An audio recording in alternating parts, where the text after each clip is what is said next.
ವಹಿಸಿಕೊಂಡು ಪತ್ರಕರ್ತನ ಕರ್ತವ್ಯ ಈ ಜಗತ್ತಿನ ಭೂಗರ್ಭಕ್ಕೆ ಹುಂಬಣದ ಕಿರಣಗಳನ್ನು ಸುರಿದು ಪ್ರತಿಬಿಂಬಿಸುವುದೇ ಆ ಸೂರ್ಯ ಚಂದ್ರನ ಕರ್ತವ್ಯ.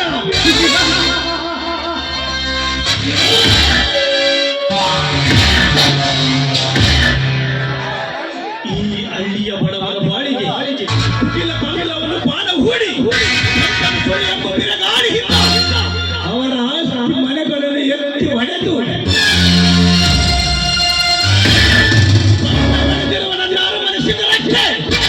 ವಜ್ರದ ಕಣಸವನ್ನು ಇಟ್ಟು ದರ್ಪದ ಸಿಂಹವಾಗಿ ಮೆರೆಯುವ ಈ ಕಲಿಗದ ರಾಜನ ಕರ್ತವ್ಯ.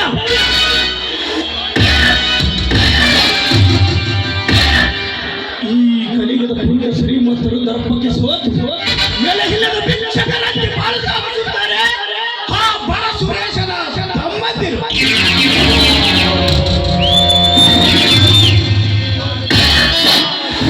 ಮನೆಯಲ್ಲಿ ಸೌಂದರ್ಯದ ಶಿರವತ್ತು ನಿಂತಿರುವ ಆ ಗೀತಳ ಬಾಳಿಗೆ ನಾನಾಗಬೇಕು ಗುಬ್ಬಿಗೋಡಿಗೆ ಕಣ್ಣಿಟ್ಟ ಕಾರಣ.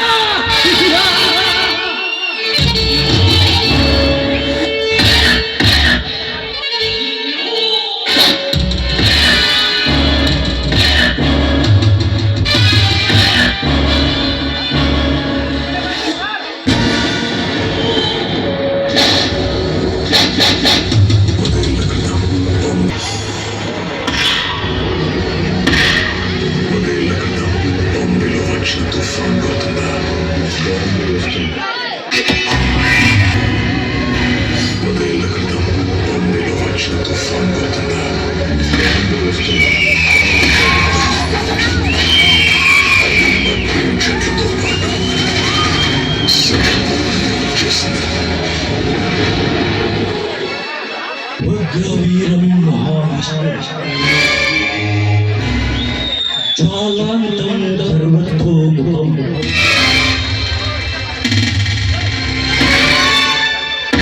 ನರಸಿಂಹಂ ಭೀಷಣಂ ಭದ್ರಂ ಮೃತ್ಯೋಮೃತಂ ನಮಾಮ್ಯಹಂ.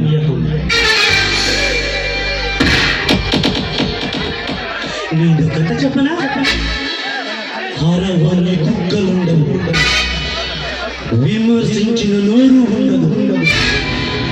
ఇవి రెండు లేని ఊరే ఉండదు. మన పని మనం చేసుకుంటూ పోవడమే. అర్థమైందా రాజా?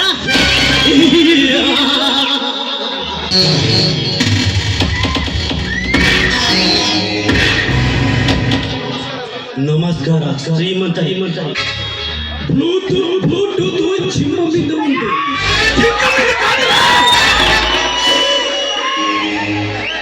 ನಮಸ್ಕಾರ. ಬೀದಿಯ ಕೆಲಸಕ್ಕೆ ಹೋಗಬೇಕಾದ ಹಾಡು ಈ ಆಗಮನ ಮನೆಯಲ್ಲಿ ಛತ್ರಿಯ ನಗರಕ್ಕೆ ಆಗಮನಿಸಿ ಬಂದಿರುವ ನನ್ನ ಕೆಲಸ. ಕಿಂಗನ ಕಡೆ ಉಂಟಾರ ಒಕ್ಕರಿ ತರುವಂತ ಕಿಂಗನ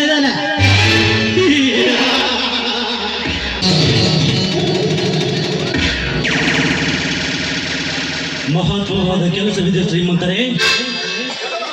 ಬಡವರ ಪಾಲಿಗೆ ಮೋಸದ ಬಲ ಬೀಸಿ ಕುಟಿಲ ಮಂದಿರದ ಮಧ್ಯದಲ್ಲಿ ಅಧರ್ಮ ಎನ್ನುವ ಅಂತಸ್ತಿನ ಕೋಟೆಯನ್ನು ನಿರ್ಮಿಸಿಕೊಂಡು ಮೆರೆಯುವ ನಿನ್ನ ಮಧ್ಯದಲ್ಲಿ ಅಡಗಿಕೊಂಡಿರುವ ನನ್ನ ಆಸ್ತಿಯನ್ನು ಪಡೆಯುವುದು.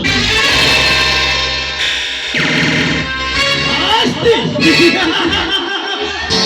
ಎನ್ನುವ ಸತ್ಯಗಾಲ ದಾಳುವ ಮಾನವರು ಲೆಕ್ಕವಿಲ್ಲದಷ್ಟಿದೆ ಈ ಕರ್ಮ ಭೂಮಂಡಲದ ಕಲಿಯುಗದಲ್ಲಿ. ನಿನ್ನ ಆಸ್ತಿ ಪಡೆಯಬೇಕೆಂದು ಬಂದರೆ ನೀನು 10 ಜನ್ಮ ಸುಟ್ಟಿ ಬಂದರು ಸಾಧ್ಯವಿಲ್ಲ. ತಿನ್ನಲು ತುಲತು ಅನ್ನಕ್ಕೆ ಗತಿ ಇಲ್ಲದೆ ನಿನಗೇಗೆ ಬೇಕೋ ಈ ಸಿಂಹದ ಜೊತೆ ಹೋರಾಡುವ ಕೆಲಸ.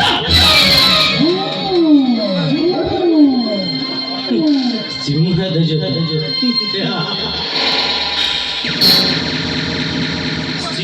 ಜೊತೆ ಹೋರಾಡುವುದಕ್ಕೆ ಹಣ ಆಸ್ತಿ ಮುಖ್ಯವಲ್ಲ.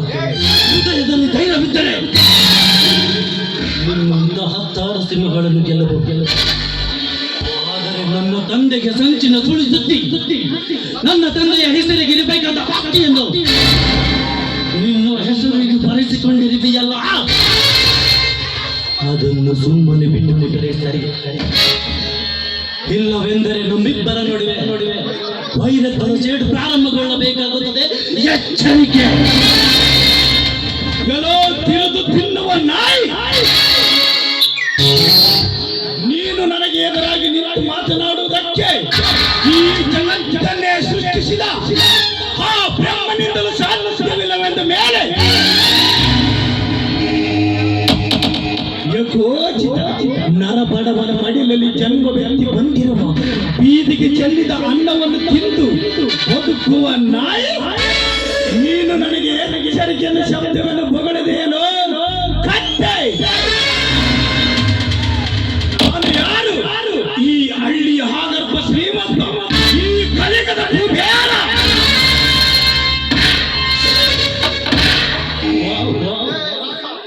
ವಂಡರ್ಫುಲ್. ಹೇ ರಾಜ, ಕಲಿಯುಗದ ಕುಬೇರನ ಪಟ್ಟ ಬೇರೆ ಬರೆಯುವುದು ಕಾರಣ ನೀನಲ್ಲ ಕಣ. ಈ ನಮ್ಮ ಹಳ್ಳಿಯ ಬಡಜನ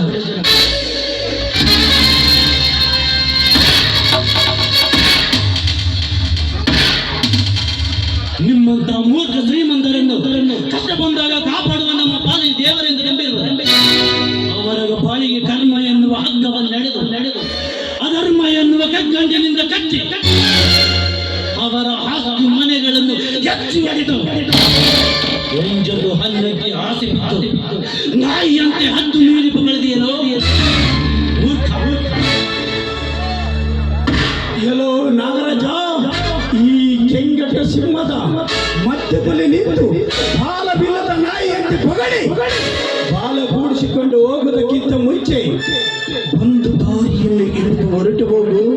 ಈ ನನ್ನ ಮನೆ ಹಿಂದ ಈ ರಾಗನ ದೇಹ ಅಮೃತ ತುಂಬಿದ ದೇಹವಲ್ಲ, ಆವಿಗಿಂತಲೂ ಹೆಚ್ಚಿನ ವಿಷ ತುಂಬಿಕೊಂಡಿರುವ ವಿಷ ಸರ್ಪ.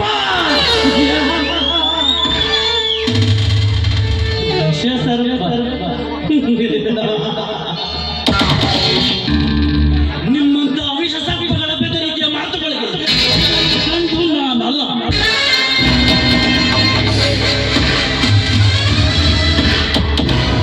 ಮೇಲಾಗಿ ಸೇಡಿನ ಜ್ವಾಲೆಯನ್ನು ಪ್ರಯೋಗಿಸಲು ನನಗಿಷ್ಟವಿಲ್ಲ. ನನಗೆ ಬೇಕಾಗಿರುವುದು ನನ್ನ ಹಣನ. ಅದನ್ನು ಸುಮ್ಮನೆ ಬಿಟ್ಟುಕೊಟ್ಟರೆ ನಿನಗೂ ಕ್ಷೇಮ, ನನಗೂ ಕ್ಷೇಮ. ಇಲ್ಲವೆಂದರೆ ಮತ್ತಷ್ಟು ಸೌದೆಯನ್ನಿಟ್ಟು ಮಗನ ಹೆತ್ತರಿಗೆ ಒಲಿಸಬೇಕು.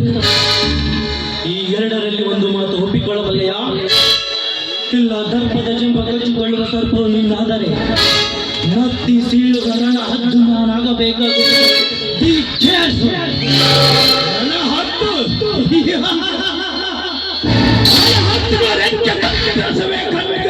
ನಾನಾಗಿರುವಾಗ ನಿಮ್ಮಂತ ರಣ ಹತ್ತುಗಳು ನನಗೆ ಯಾವ ಲೆಕ್ಕ?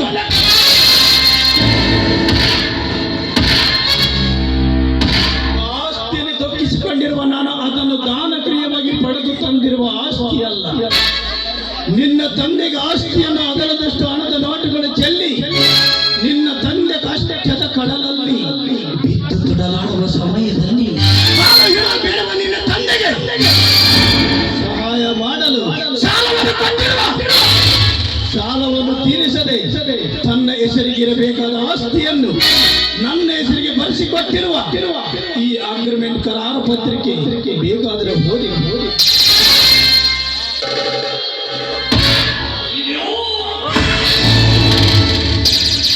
ನಿಜ ಜಾರಿ ಬಾಗಿಲು ತೋರಿಸುವುದಕ್ಕೆ ಪೇಪಾರಿನ ಪ್ರತ್ಯಕ್ಷ ಸಾಕ್ಷಿ ರಾಗ ಇಂತಹ ನ್ಯಾಯ ಕೃತಿಗಳನ್ನು ನಿರ್ಮಿಸಿ ಅದೆಷ್ಟೋ ಬಡ